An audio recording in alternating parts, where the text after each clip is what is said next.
하나님 말씀 사도행전 2장 14절에서 36절 말씀 교독해요.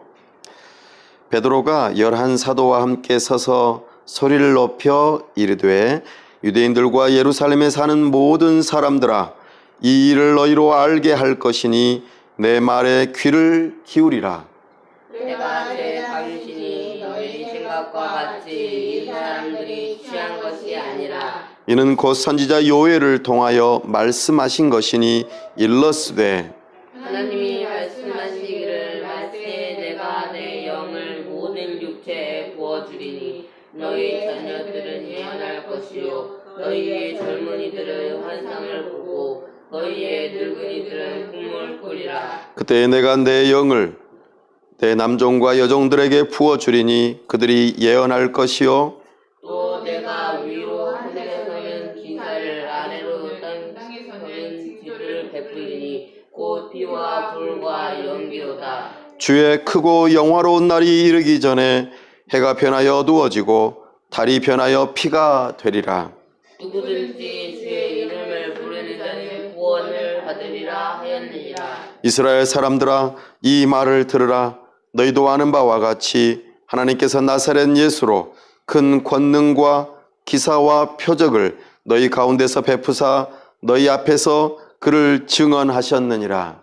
그가 하나님께서 정하신 뜻과 미리 하신 대로 내준 바 되었거늘 너희가 법 없는 자들의 손을 빌려 못 박아 죽였으나 하나님께서 그를 사망의 고통에서 풀어 살리셨으니 이는 그가 사망에 매여 있을 수 없었음이라. 다윗이 그를 가리켜 이르되 내가 항상 내 앞에 계신 주를 배웠으며 나로 유동하지 않게 하기 위하여 그가 내 우편에 계시는도다.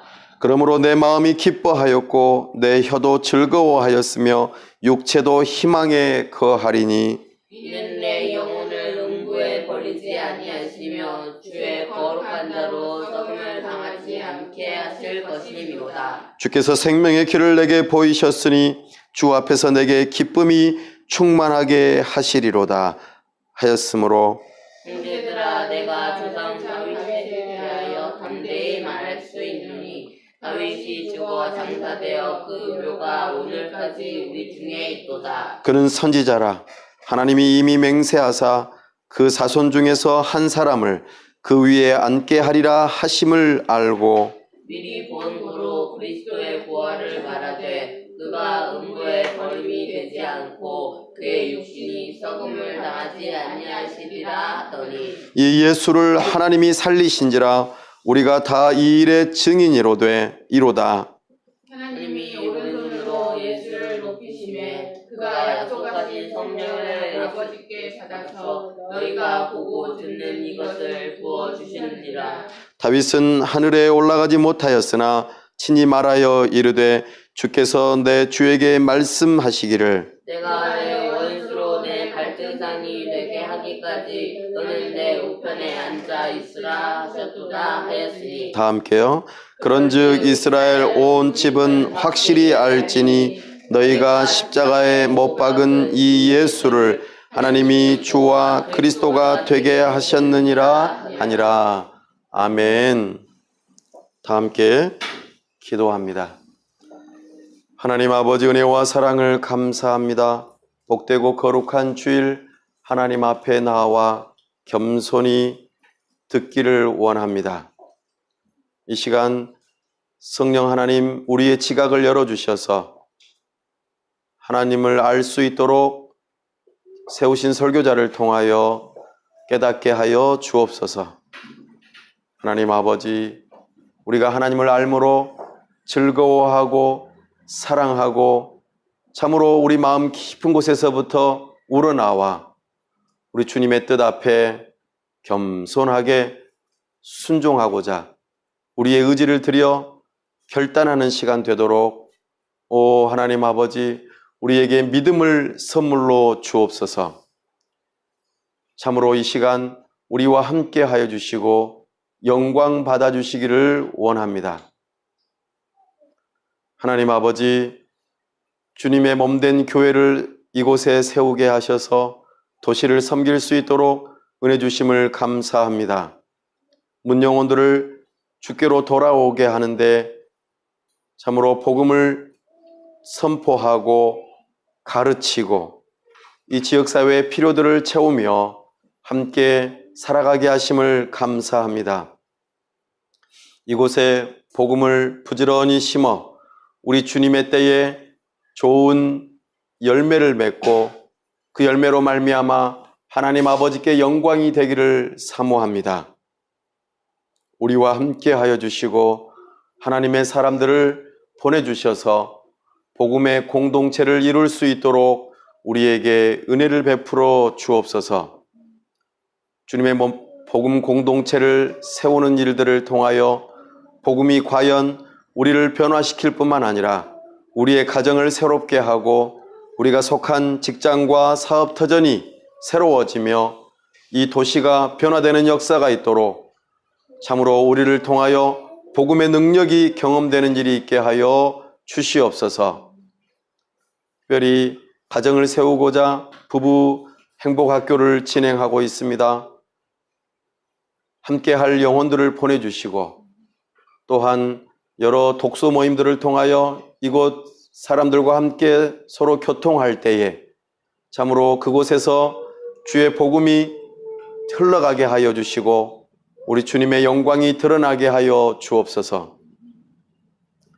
하나님 아버지, 참으로 우리를 통하여 하나님의 일들을 이루시기를 기뻐하실 때 우리 주님께서 우리에게 허락하신 비전을 따라 함께 기도합니다. 이 나라와 민족을 불쌍히 여기시고 참으로 세우신 위정자들이 하나님을 경외하는 마음으로 법을 세우고 또 집행하고 이 나라를 잘 다스릴 수 있도록 은혜를 허락하여 주옵소서. 참으로 이 나라 모든 사람들이 하나님을 경외함으로 주님의 몸된 교회가 든든하게 세워져가는 역사가 있도록 도와주시옵소서. 하나님 아버지, 저 북녘 땅과 평화롭게 복음으로 통일될 그날을 기대합니다.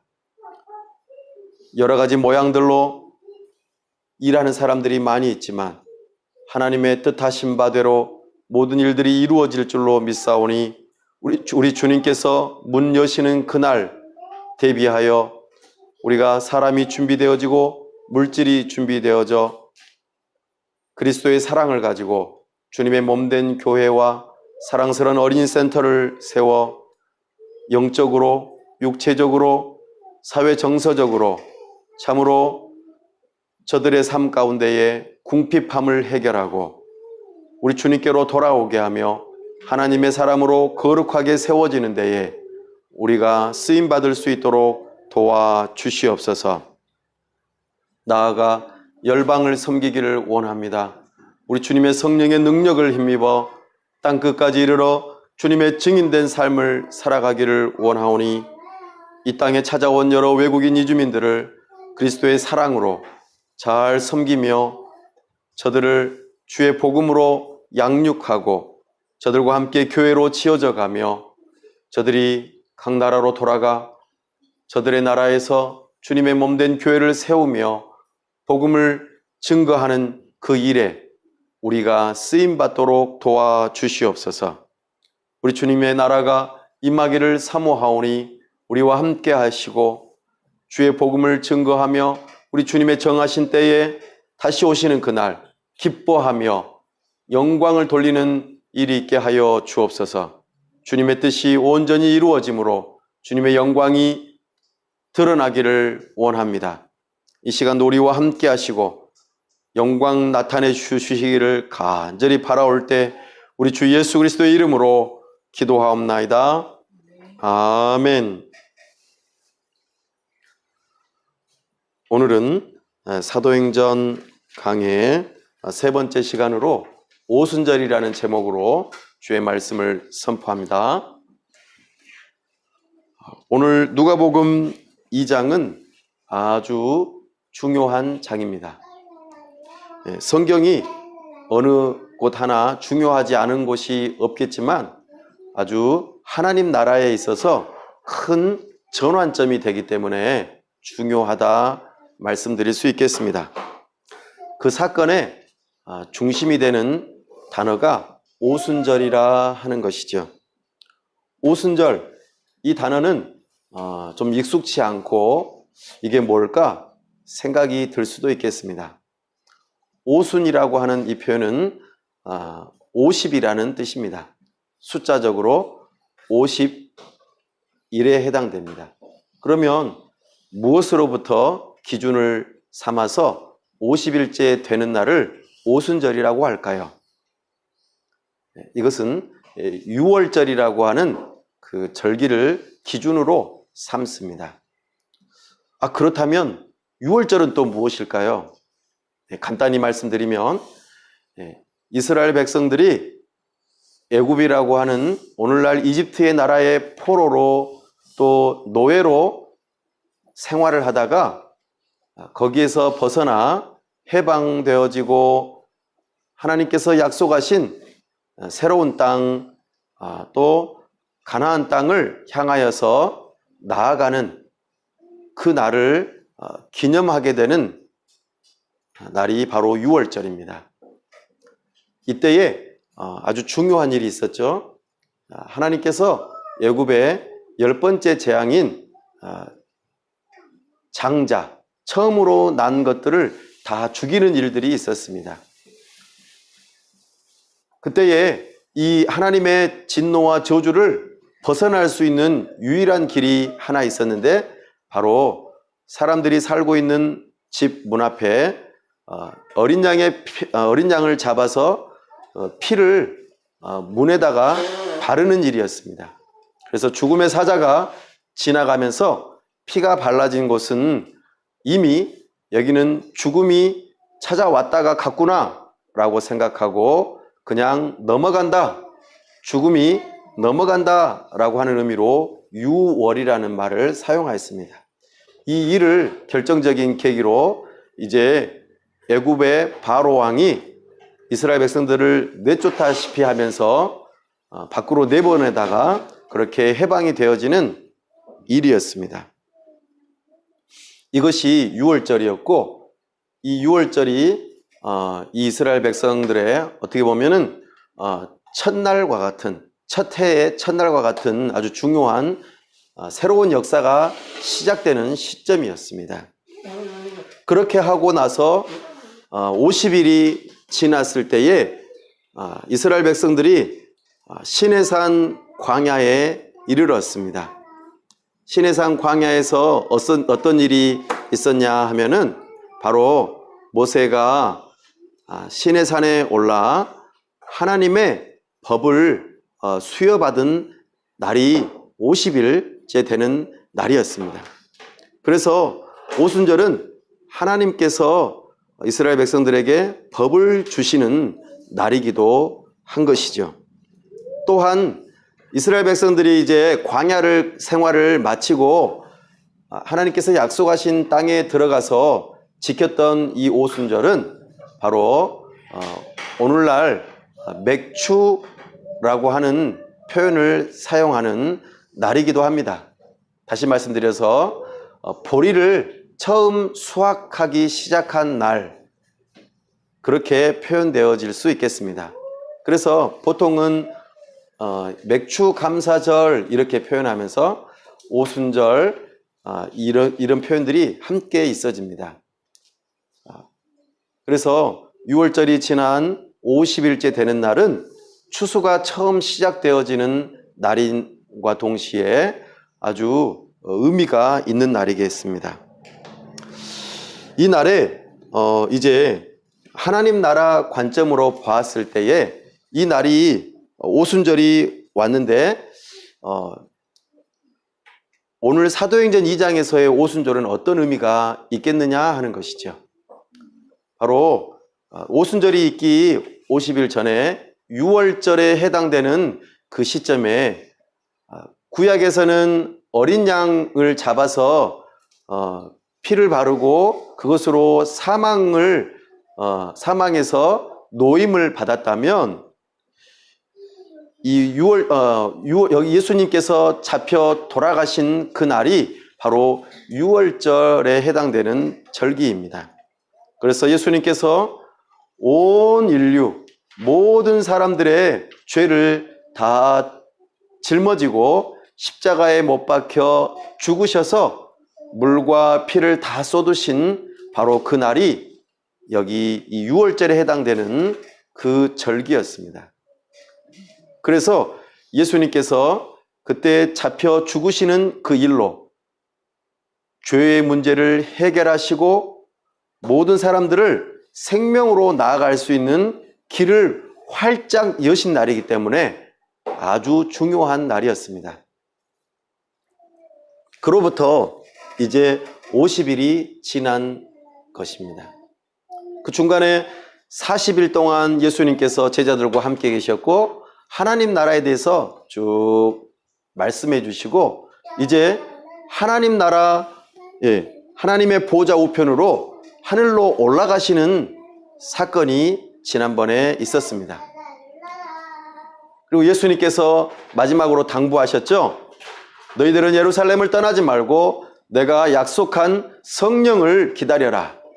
그래서 예수님의 제자들이 한 곳에 모여 기도하기 힘쓰면서 사도도 새로 한 명 더 세우고 120여 명의 예수님의 제자들이 함께 모여서 성령을 사모하며 기다리고 있었습니다. 그런데 놀랍게도 엄청나게 큰 일이 발생하고 말았습니다.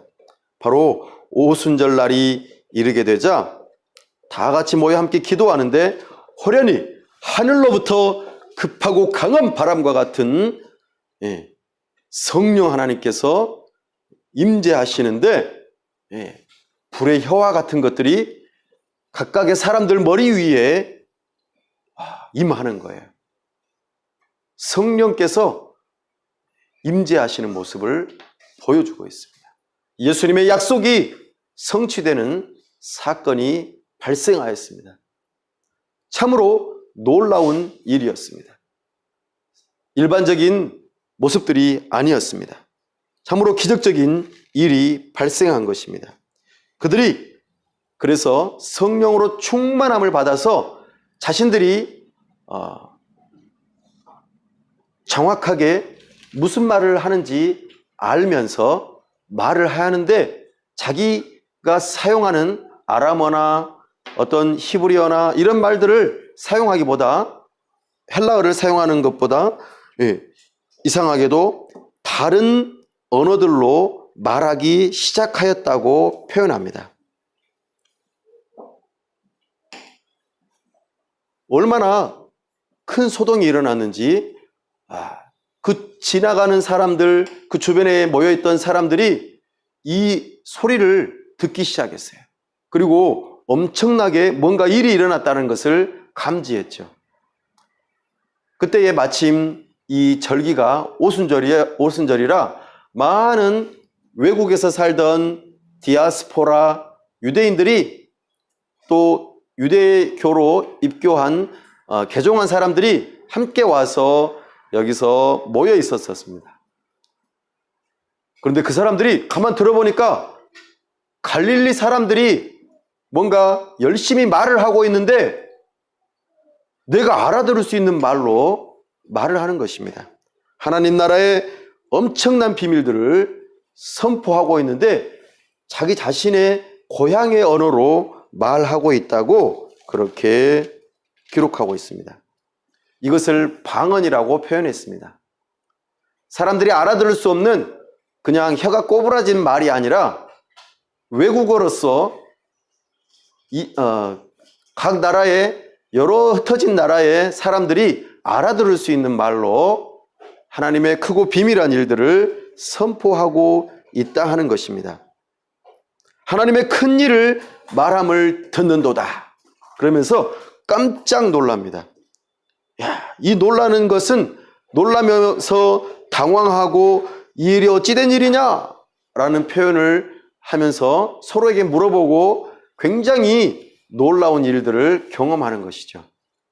이것은 마치 저 창세기 11장에서 바벨탑 사건 때에 일어났던 일과 아주 흡사합니다. 하나님께서 교만한 사람들의 무리를 흩어서 전 세계로 흩어지도록 하게 할 때에 언어를 혼잡하게 하였을 때 사람들이 당황하고 또 놀라면서 서로가 또 다투고 서로 헤어지고 멀리 흩어지는 일이 있었을 때와 흡사 비슷합니다. 그러나 다른 점이 있다면 그때는 사람들이 언어가 다르고 말이 다르고 여러 가지 모양들로 놀라고 당황하면서 싸우고 흩어지는 일이 있었지만 여기서는 흩어진 사람들의 그 모든 무리가 다 하나님의 큰 일을 알아들을 수 있는 일로 변화되어졌다는 것을 우리가 보게 되는 것이죠. 이 모습을 보면서 어떤 사람들이 조롱하기도 했습니다. 야, 저 사람들 세술에 취했구나, 헛소리하고 있구나, 이렇게 말이죠. 그때에 오늘 우리가 읽었던 본문에서 이제 말씀합니다. 오늘 오순절 성령 하나님께서 제자들에게 강림하시고 임재하시는 이 사건에 대해서 이제 베드로가 대표로 일어나서 또 다른 사도들도 여러 사람들에게 말하는 그 내용들을 통하여서 이 일에 대해서 자초지종을, 이유를 설명하기 시작합니다. 누가는 이 본문을 기록하면서 설교의 내용을 아주 요약해서 특별히 베드로가 말했던 이 설교의 내용에 대해서 집중적으로 요약해서 말하고 있습니다. 이 설교를 한번 들어보도록 하겠습니다. 이 설교의 핵심이 되는 내용은 크게 세 가지입니다. 첫 번째는 예수님의 삶에 대해서 말합니다. 두 번째는 예수님의 죽음과 부활에 대해서 말합니다. 세 번째는 예수님의 승천하심과 더불어 그로 인하여서 성령 하나님께서 임재하셨다고 말합니다. 예수님의 삶과 죽음과 부활, 승천, 그리고 약속하신 성령 하나님이 임재하시는 하나님 나라의 놀라운 변화가 일어나 이제 주님의 몸된 교회가 시작되었습니다. 하나님의 나라의 새로운 역사, 교회가 주인공이 되어 하나님의 나라를 이루어갑니다 라고 설교한 내용이 이 베드로의 설교 대표적인 요약된 본문으로 나타나고 있습니다. 우리가 이것을 자세히 살펴보려고 합니다. 우리 14절 말씀 함께 읽어볼까요? 시작. 베드로가 11사도와 함께 서서 소리를 높여 이르되 유대인들과 예루살렘에 사는 모든 사람들아, 이 일을 너희로 알게 할 것이니 내 말에 귀를 기울이라.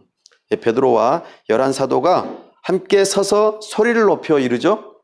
그러니까 베드로만 설교한 게 아닌 것 같아요. 옆에 11사도들도 함께 막 이렇게 설교를 했는데 누가가 그 내용들을 이렇게 편집해서 또 핵심적인 내용들을 구체적으로 말을 해주고 있습니다.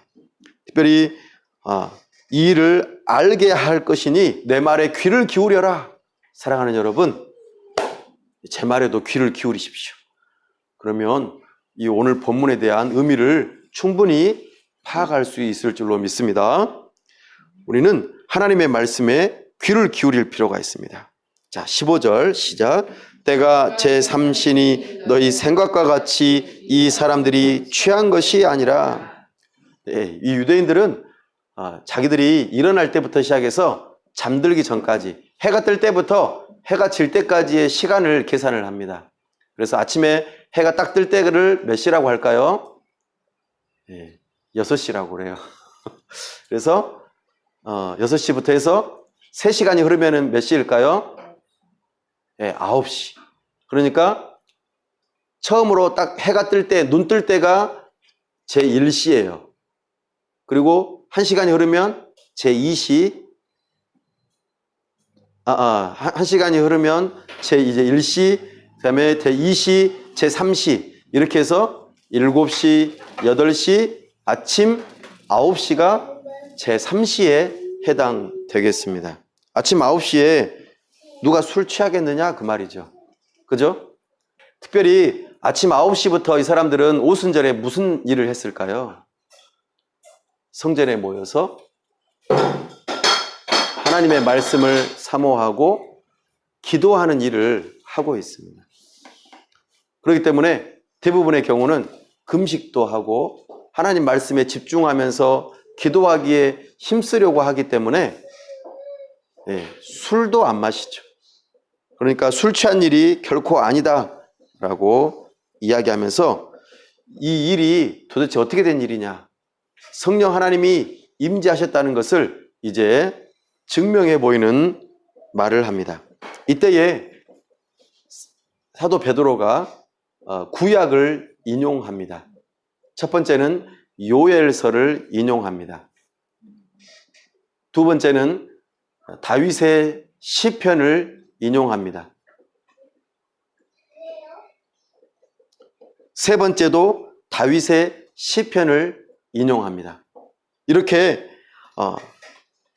구약의 요엘서와 시편, 그리고 중간중간에 이사야서와 에스겔서 이렇게 중간중간에 들어가는 부분들이 있습니다만, 대표적으로 이렇게 구약을 인용하면서 성령 하나님께서 지금 임재하신 것을 말하고 싶어 합니다. 우리 16절 읽어보겠습니다. 시작. 이는 곧 선지자 요엘을 통하여 말씀하신 것이니 일러스되. 아멘. 하나님께서는 요엘 선지자를 통하여서 직접 말씀하셨습니다. 무엇을 말씀하셨을까요? 요엘 선지자는 이스라엘 백성들을 향하여 하나님 앞에서 회개하라고 촉구했던 선지자입니다. 메뚜기 때의 심판도 예고하고 하나님의 여호와의 크고 두려운 날이 올 것이다 라고 예언하면서 회개를 촉구했습니다. 너희가 회개하고 하나님 앞에 나아오고 주님의 이름을 부른다면 너희가 구원을 받을 것이다 라고 외쳤던 선지자입니다. 그때에 한 가지 중요한 예언을 하나 했는데, 바로 성령 하나님이 너희에게 임재하실 것이다 라는 약속이었습니다. 그 내용을 한번 읽어볼까요? 17절입니다. 시작. 하나님이 말씀하시기를 말세에 내가 내 영을 모든 육체에 부어주리니 너희의 자녀들은 예언할 것이요 너희의 젊은이들은 환상을 보고 너희의 늙은이들은 꿈을 꾸리라. 아멘. 하나님께서 말세라는 표현을 사용하십니다. 뒤에 가보면 여호와의 크고 주의 크고 영화로운 날 이렇게 표현되어지기도 합니다. 이제 말세가 시작되었다는 것을 이제 언급하기 시작합니다. 하나님 나라의 시간표에 있어서 마지막 때가 된 것입니다. 그래서 이 오순절부터 시작해서 앞으로 예수님이 다시 오시는 그 재림의 순간까지를 우리가 일반적으로 마지막 때라고 말할 수 있겠습니다. 이때에 시작점을 알리는 분이 바로 성령 하나님이시라는 것을 요엘을 통하여서 선포하고 있습니다. 내 영을 모든 육체에 부어주리니, 성령 하나님께서 전에는 특별한 사람들, 구약에서는 하나님의 선지자들, 하나님께 쓰임받았던 사람들에게 성령 하나님께서 부분적으로 좀 소수적으로 임했다면은 이제 하나님의 마지막 때에 성령 하나님께서 임재하시기 시작하면서부터는 모든 육체, 그러니까 하나님 예수 그리스도를 믿는 믿음을 가지는 사람들을 향하여서 하나님께서 은혜로 성령 하나님을 선물로 주시겠다고 약속하십니다. 이 부분은 이제 전에는 제한적으로 하나님께서 에덴 동산, 또 제단, 성막, 성전에서 그렇게 머무르는 제한된 공간에서만 머무르고 거기서 하나님을 만날 수 있었다라고 했던 부분이 이제는 확대되어지는 모습으로 나타납니다. 그래서 모든 육체에게 부어지리라. 마치 사도와 그 함께 기도했던 120명의 각 한 사람 한 사람들의 머리 위에 불의 혀와 같이 각자에게 임하였던 것처럼 성령 하나님께서는 이제는 공간적인 부분들이 더욱더 확대되어지고 넓어지는 개념으로 이제는 성령 하나님께서 모든 육체에 부어지겠다고 약속하십니다. 그 대상은 자녀들, 늙은이, 젊은이들, 그리고 뒤에 18절 한번 더 읽어볼까요? 시작. 그때 내가 내 영을 내 남종과 여종들에게 부어주리니 그들이 예언할 것이요. 남종과 여종, 남자 여자 구분하지 않고 하나님의 성령이 임재하신다고, 성령의 놀라운 임재, 하나님의 함께 하심을 요엘서를 통하여서 예언되었고, 그 예언이 이제 성취되었다라고 지금 베드로가 말하고 있는 것입니다. 근데 이 일이 일어날 때에 이런 일들도 함께 있다고 말합니다. 19절 한번 읽어볼까요? 19절, 20절 시작. 또 내가 위로 하늘에서는 기사를, 아래로 땅에서는 징조를 베풀리니 곧 피와 불과 연기로다. 주의 크고 영화로운 날이 이르기 전에 해가 변하여 어두워지고 달이 변하여 피가 되리라. 아멘. 하늘에서는 기사를, 아래로 땅에서는 징조를 베풀리니, 그게 무엇이라고 합니까? 피, 불, 연기, 이렇게 표현합니다. 그리고 해가 변하여 어두워지고 달이 변하여 피가 되리라.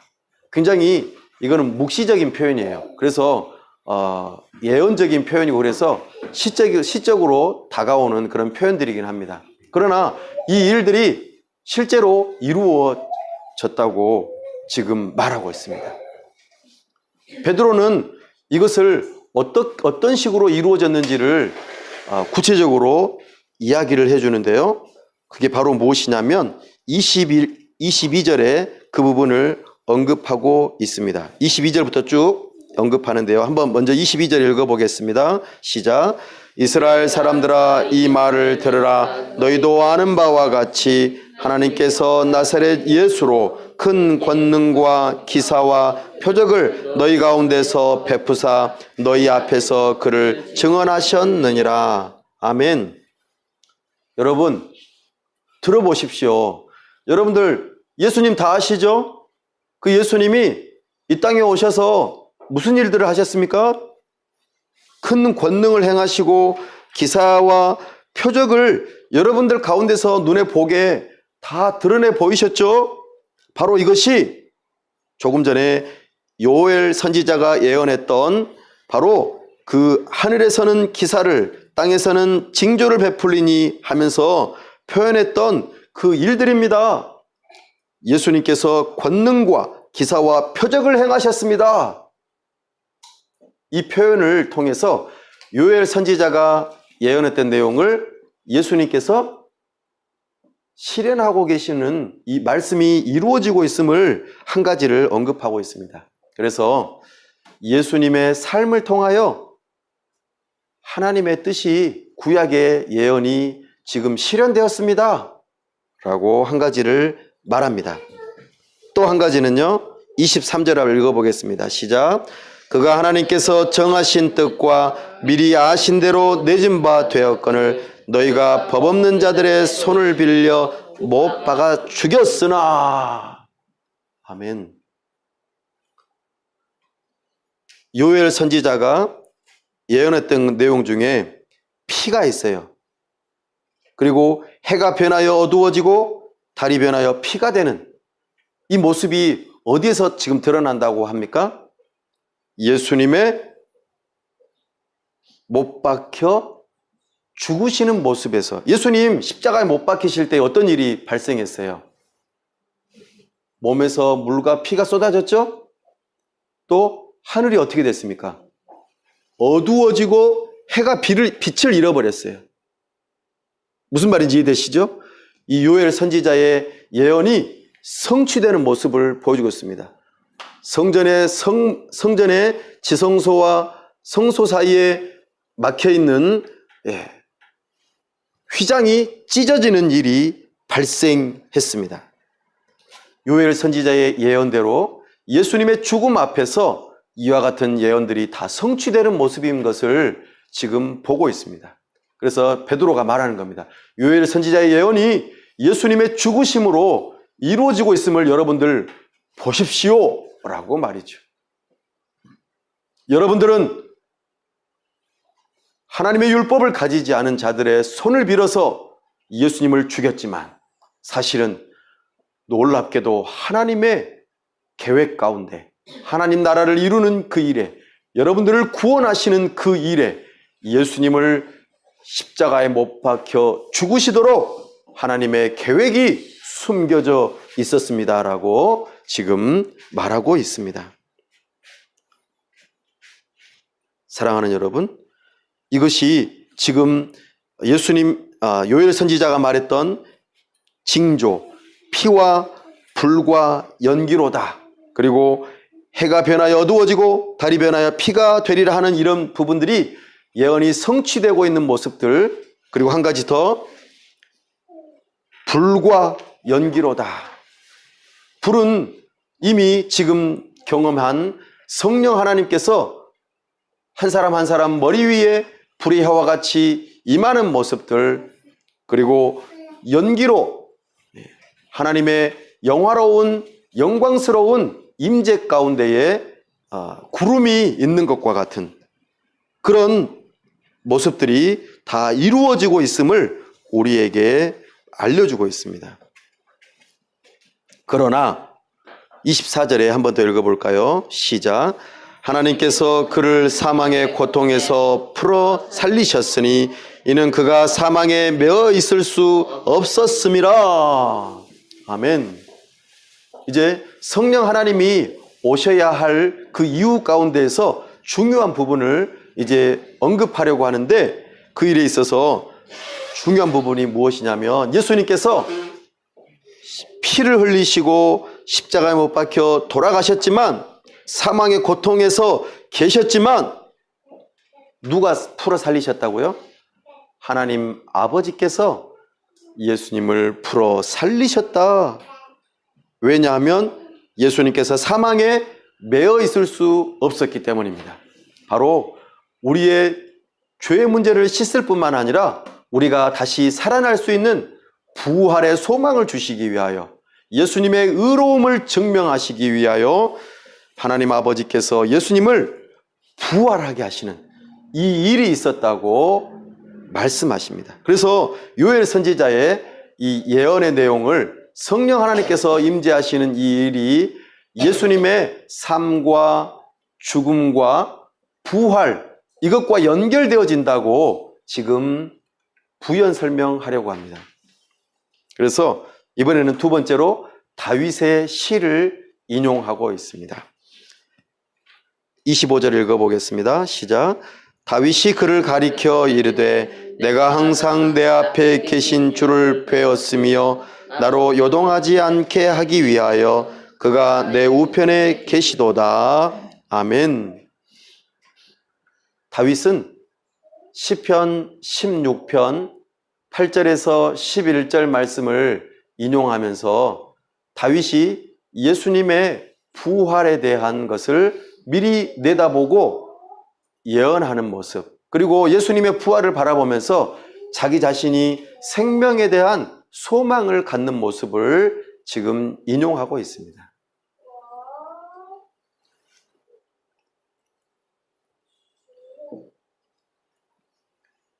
베드로뿐만 아니라 이스라엘 백성들은 요엘과 다윗의 시를 잘 알고 있었습니다. 그래서 베드로는 이 시를 인용하면서 예수님의 부활을 설명하고자 합니다. 예수님께서 이제는 죽음 가운데에서 결코 썩음을 당하지 않고, 사람이 며칠이 지나면 부패하기 시작해요. 그리고 얼굴도 알아보지 못할 정도로 썩기 시작합니다. 그런데 예수님께서는 사흘 만에 부활하셨다는 것, 우리는 역사적인 사실 가운데 알고 있는데 다윗은 이미 그것을 하나님의 선지자로서 예언하고 있는 내용이 있다고 27절에 말하고 있습니다. 시작. 이는 내 영혼을 음부에 버리지 아니하시며 주의 거룩한 자로 썩음을 당하지 않게 하실 것임이로다. 아멘. 이것을 보니까 다윗이 너무나 기쁜 거예요. 그래서 내 마음이 기뻐하였고 내 혀도 즐거워하였고 육체도 희망에 거한다. 사랑하는 여러분, 우리가 이 세상에 살다가 죽어버리면 무슨 소망이 있을까요? 죽으면 끝입니다. 더 이상 아무 필요가 없어요. 그런데 왜 우리에게는 희망이 있다고 말을 할 수 있을까요? 우리 육체는 죽으면 흙으로 돌아가 버립니다. 그러나 무슨 희망이 있을까요? 이 세상에는 어느 누구도 우리의 죽음 앞에서 희망이 없다고 말합니다. 끝입니다. 끝. 그러나 오직 기독교만이 죽음 이후에 우리의 육체에 희망이 있다고 말합니다. 그 근거가 무엇입니까? 예수 그리스도의 부활에 달려 있습니다. 예수님께서는 죽으셨다가 사흘 만에 다시 살아나셔서 부활하셔서 우리에게 이와 같은 소망을 주신다는 것이죠. 어떻게 해요? 예수 그리스도를 믿는 믿음을 가진 자들에게 예수 그리스도와 함께 연합되어 무엇이 연합될까요? 우리의 영혼과 우리의 육체가 연합되어서 결코 우리의 육체도 버리시지 아니하시고 다시 부활하는 소망을 갖도록 언제요? 예수님의 재림하시는 그때에 우리의 육체가 부활되어지고 그리고 우리의 영혼이 하나님 나라에 있다가 다시 함께 만나 새로운 부활체로서 영원한 하나님 나라에서의 새로운 삶을 우리에게로 선물로 주시기 때문에 우리에게는 우리의 육체가 희망이 있다 그 말입니다. 특별히 성령 하나님께서 우리의 육체에 부음바 되셔서 우리와 함께 거하시기 때문에 이 소망이 있다는 것을 말하고 싶어 합니다. 28절 읽어보겠습니다. 주께서 생명의 길을 내게 보이셨으니 주 앞에서 내게 기쁨이 충만하게 하시리로다 하였으므로. 아멘. 예수님의 부활 사건이 우리에게 생명의 길을 보여주신다고 말합니다. 여러분들에게는 생명의 길이 보이십니까? 예수님의 부활만이 우리에게는 생명의 길입니다. 이 생명의 길을 보는 자들, 믿음으로 보는 자들은 기쁨이 충만할 것입니다. 다윗은 시편 16편 8절에서 11절 말씀을 통하여서 이 부활을 미리 보고 기뻐하였다고 말합니다. 이 기쁨이 저와 여러분들에게 있기를 원합니다. 이 부활의 소망을 지금 선포하면서 예수님께서 이 부활 이후로 어떤 일들을 이제는 하셨는지를 설명하면서 이것이 성령 하나님과 연결되어진다고 말하고 있습니다. 자, 29절 읽어보겠습니다. 시작. 형제들아, 내가 조상 다윗에 대하여 담대히 말할 수 있노니 다윗이 죽어 장사되어 그 묘가 오늘까지 우리 중에 있도다. 다윗은 사람이죠. 그래서 이미 죽었습니다. 그래서 무덤에 들어가 있습니다. 그의 육체가 아직 부활하지 않았습니다. 다윗이 내가 나를 위하여 노래를 지어서 내 육체가 썩음을 당하지 않을 것이다 이렇게 노래했다면 그 노래는 틀린 노래가 되었을 것입니다. 그렇죠? 그러나 다윗은 자기 자신의 육체의 썩지 않음을 말한 것이 아니라 예수 그리스도를 바라보며 예수 그리스도의 부활을 노래했고 그것이 나에게 소망이 된다고 말했다는 것. 그래서 베드로뿐만 아니라 베드로의 말을 듣고 있는 모든 사람들도 동의하고 있음을 지금 말하고 있습니다. 30절. 그는 선지자라 하나님이 이미 맹세하사 그 자손 중에서 한 사람을 그 위에 앉게 하리라 하심을 알고 미리 본고로 그리스도의 부활을 말하되 그가 음부에 버림이 되지 않고 그의 육신이 썩음을 당하지 아니하시리라 하더니. 아멘. 지금 다윗의 시를 해설하고 있는 것입니다. 다윗이 바라보았던 그 육체의 썩음을 당하지 않은 그분이 누구라고요? 바로 32절 시작. 이 예수를 하나님이 살리신지라 우리가 다 이 일의 증인이로다. 아멘. 예수님의 부활을 12사도뿐만 아니라 120명, 500명, 그리고 다른 다수의 많은 사람들이 예수님의 부활을 보았다고, 경험했다고 말합니다. 다윗은 죽었지만 다윗이 예언하였던 그 예수님은 다시 살아나셨음을 누가 살리셨다고요? 하나님이 살리셨다. 그리고 우리는 그 일의 증인이라 이렇게 선포하고 있습니다. 자, 이제 세 번째로 예수님이 부활하셨을 뿐만 아니라 이제는 예수님의 약속하신 대로 예수님께서 아버지께로 가게 되는데, 요한복음에서 약속하신 것처럼 내가 아버지께로 가면 누구를 보내신다고 약속하셨죠? 성령 하나님을 보내시겠다고 약속하신 것이 이제 이루어지는 모습을 이제 언급하면서 이것이 다윗의 시와 연결되어진다고 이제 말합니다. 한번 33절 읽어보겠습니다. 시작. 하나님이 오른손으로 예수를 높이심에 그가 약속하신 성령을 아버지께 받아서 너희가 보고 듣는 이것을 부어 주셨느니라. 아멘. 성령 하나님, 하나님 나라의 마지막 시대가 시작될 때를 성령 하나님의 임재로 시작되었다고 말했습니다. 그러면 성령 하나님의 임재하심으로 그러면 성부 하나님과 성자 예수님은 어디 계시는 걸까요? 우리는 오해하지 말아야 합니다.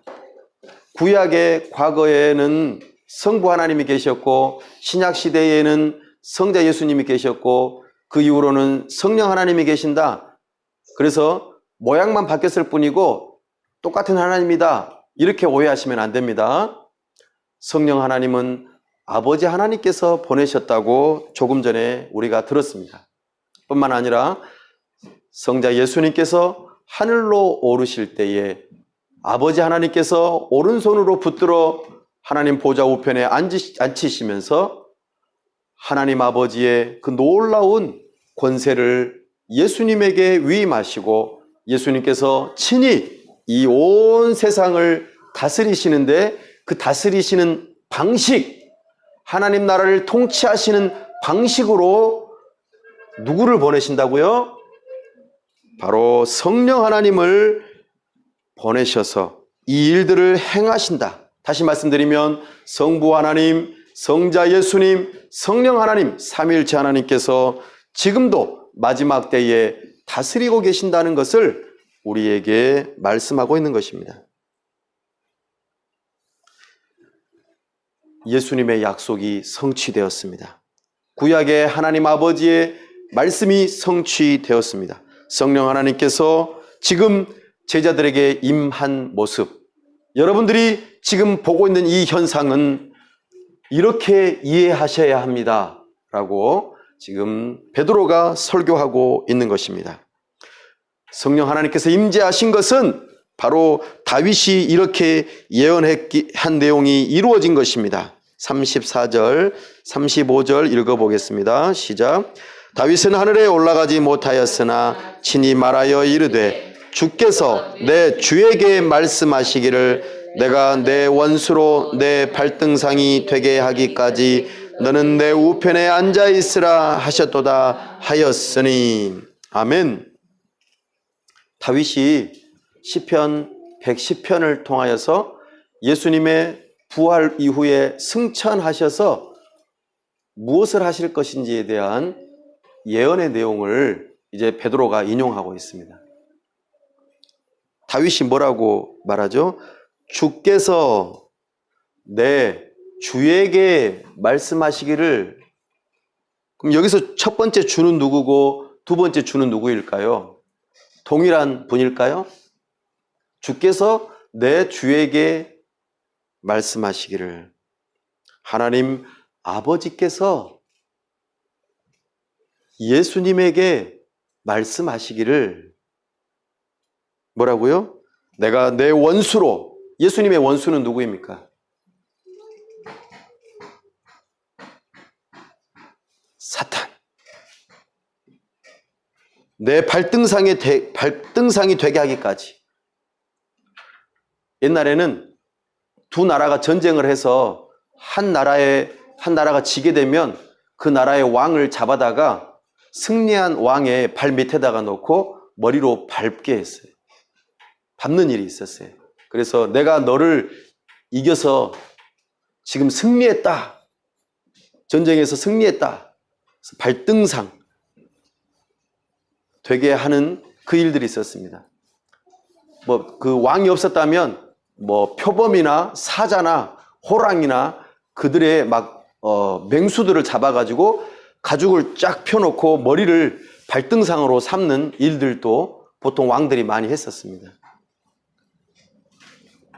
지금 이 표현은 예수님께서 재림하셔서 모든 것을 다 끝내는 그 순간, 심판하시는 그 순간을 말하는데, 그 일이 오기까지 너는 내 우편에 앉아 있으라. 그러니까 하나님 아버지께서 예수님을 향하여서 이제 위임하시면서 온 세상을, 하나님 나라를 다스리라고 지금 선포하는 내용을 다윗이 부활 승천하셔서 예수님께서 우리의 중보자로서 이 일들을 하시겠다고, 왕으로서, 주님으로서 이 일들을 하시겠다고 말씀하십니다. 그래서 예수님께서 왕권을 행사하시는 그 구체적인 모습으로 이제 하나님 나라가 새로운 시대가 되었는데, 그 새로운 시대를 알리는 성령 하나님이 예수님의 왕권, 예수님의 다스리심을 시작하는 의미로 제자들에게 임했다라고 지금 설명하면서 설교하고 있습니다. 자, 36절 이제 마지막으로 읽습니다. 시작. 그런즉 이스라엘 온 집은 확실히 알지니 너희가 십자가에 못 박은 이 예수를 하나님이 주와 그리스도가 되게 하셨느니라 하니라. 아멘. 이 구약을 알고 있던 이 사람들, 이스라엘 백성들이 베드로의 설교를 듣고, 아, 예수님이 메시아셨구나. 예수님이 우리의 왕이셨구나. 우리가 이거를 몰랐네. 우리가 그 하나님 보내신 이 메시아를 어떻게 했다고요? 십자가에 못 박게 하소서. 십자가에 못 박게 하소서. 죽였다 그 말입니다. 그러니까 마음이 어떻겠어요? 예수님께서 십자가에 못 박히실 때에 많은 사람들이 십자가에 못 박게 하소서 따라갔던 그 무리들이 어떻게 했어요? 나중에 예수님이 돌아가시니까 어떻게 했어요? 매우 슬퍼하며 돌아갔더라고 누가가 기록했던 거 기억나십니까? 그러니까 37절 읽지는 않았습니다만 이런 반응을 보입니다. 읽어보겠습니다. 시작. 그들이 이 말을 듣고 마음에 찔려 베드로와 다른 사도들에게 물어 이르되 형제들아 우리가 어찌할꼬 하거늘. 메시아를 죽인 우리가 마음에 찔려. 성령 하나님께서 은혜를 주시는 사건입니다. 어찌할꼬 부르니 이제 베드로가 대답합니다. 시작. 베드로가 이르되 너희가 회개하여 각각 예수 그리스도의 이름으로 세례를 받고 죄사함을 받으라. 그리하면 성령의 선물을 받으리라. 아멘.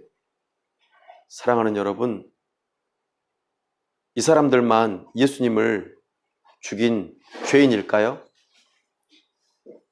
오늘 성경에서는 말합니다. 모든 사람이 죄를 범하였음에 하나님의 영광에 이르지 못하더니 죄의 싹은 사망이요 사랑하는 여러분, 오늘 모든 사람들이 하나님 앞에서 죄인이라고 말합니다. 예수님을 십자가에 못 박아 죽인 죄인이며 예수님의 십자가의 보혈을, 은혜를 받아야 할 만한 모든 사람들이 죄인이라고 말합니다. 사랑하는 여러분, 회개하십시오. 여러분들의 죄에서 돌이키십시오. 사망의 길로 걸어가는 곳에서 돌이키십시오. 그리고 예수님을 믿는 믿음을 가지십시오. 예수님은 하나님으로서 우리의 죄 문제를 해결하기 위하여 이 땅에 오셨습니다. 많은 기사와 권능과 표적을 행하시며 하나님이심을 드러내셨습니다. 뿐만 아니라 우리의 죄를 씻기 위하여 십자가에 달려 죽으셨습니다. 물과 피를 다 쏟으시며 우리의 모든 죄를 다 씻으셨습니다. 유월절 어린 양으로서 말입니다. 뿐만 아니라 하나님께서 사흘 만에 다시 살리셔서 썩음을 당치 않게 하시고 부활하게 하셨습니다. 예수님께서는 의로우신 분이십니다. 죄가 없으십니다. 그래야 다시 살아나신 것입니다. 우리에게 의를 주시기 위하여서 말입니다. 그리고 하나님 보좌 우편에 오르셔서 지금 왕으로서 온 우주를 다스리십니다. 나의 주인이 되십니다. 그런 예수님께서 여러분들을 이제 초대하십니다.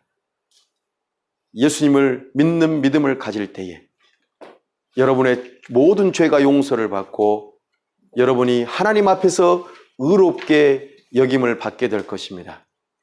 이 모든 일을 위하여 성령 하나님을 선물로 주시겠다고 약속하십니다. 남자나 여자나 어른이나 아이나 어느 누구나 할 것 없이 어떠한 죄인이든지 우리 주님께서 예수님을 믿는 믿음을 가진 자들을 향하여 성령을 선물로 주시겠다고 약속하십니다.